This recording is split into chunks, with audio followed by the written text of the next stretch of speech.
with gratitude for the confidence President Donald Trump has placed in me, the support of our Republican Party, and the grace of God, I humbly accept your nomination to run and serve as Vice President of the United States.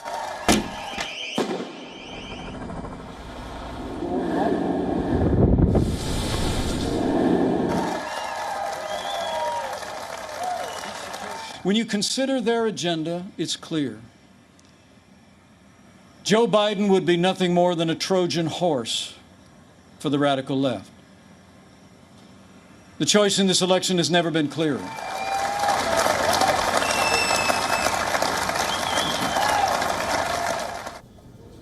Welcome. Let's start with our big story this hour. America, land of greatness. This is the theme that the Republican convention concludes with. The final day of the convention will deliver what Republican supporters have been waiting for. Donald Trump's nomination acceptance speech.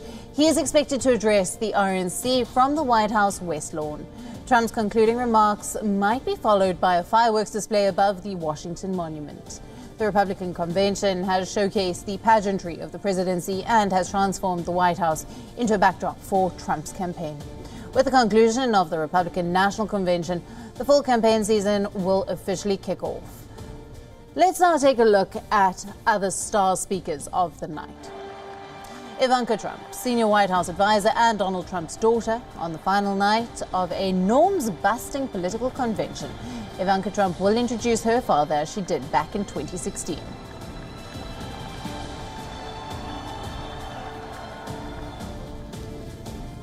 Mitch McConnell, Senate Majority Leader. Earlier, there was an announcement that McConnell would not be speaking at the event. It was later announced that McConnell would tape his remarks for the RNC. Finally, Rudy Giuliani, former mayor of New York, Donald Trump's personal attorney. Giuliani has been seen to be playing a role of the devil's advocate amid numerous controversies and scandals that gripped the White House, including the impeachment row. Now, the biggest Democratic election of this year is on the horizon. The United States will go to the polls to elect their next president this November. The countdown has begun. Democrats and Republicans are going into the final stretch of the campaign. Unlike their counterparts, Republicans are holding a part digital, part in-person convention. This despite the fact that the United States remains the worst affected country due to the coronavirus outbreak, with more than 5 million cases.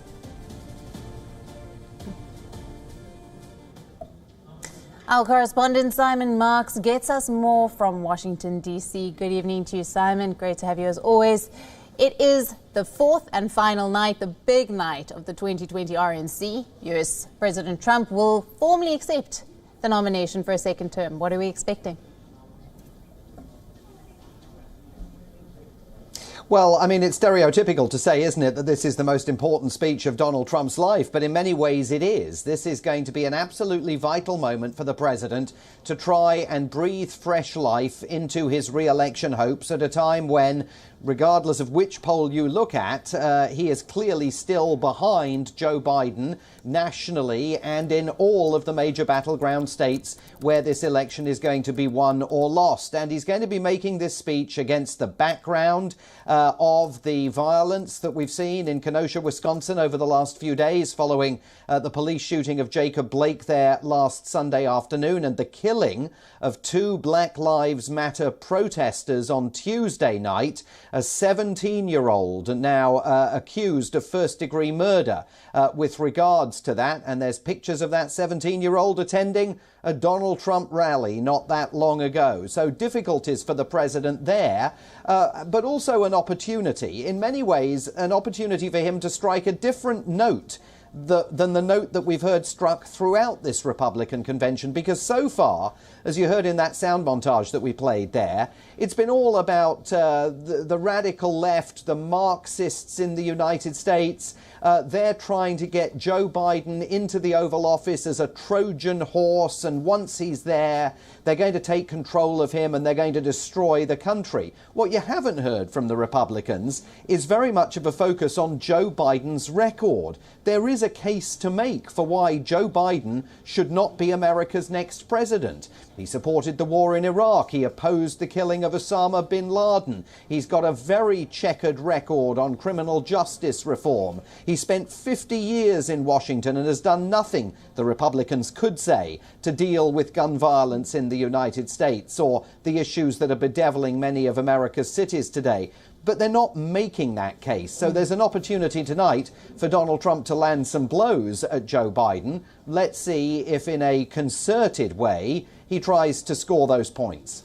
Absolutely, Simon. And as you've said, there are huge challenges facing the Trump administration right now. COVID-19, Black Lives Matter protests, of course, which have reignited, and the hurricane. Now, the Trump campaign so far has mostly been bashing Biden. But is this going to be an effective approach as opposed to actually facing the big issues?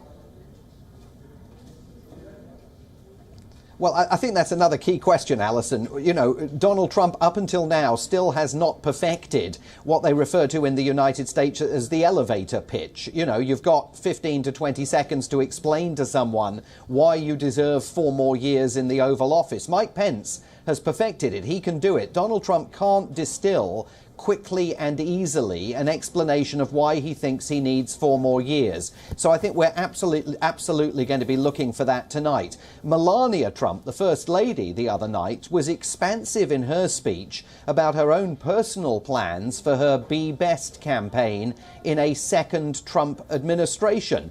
Much more. So we currently know more from Melania Trump about what she plans to do with 4 more years as First Lady than we yet really know from Donald Trump about what he wants to do with 4 more years as president. That against the backdrop of the fact that the Republicans decided they weren't going to sit down during this convention and hammer out a new manifesto. They're running on the basis of the last platform from 2016. What exactly is the plan for Donald Trump to spend another 4 years in the Oval Office? How is he going to make America great again, as Mike Pence put it the other day? All right, Simon, thank you very much for that analysis there, and we will see what the plan is hopefully later this evening.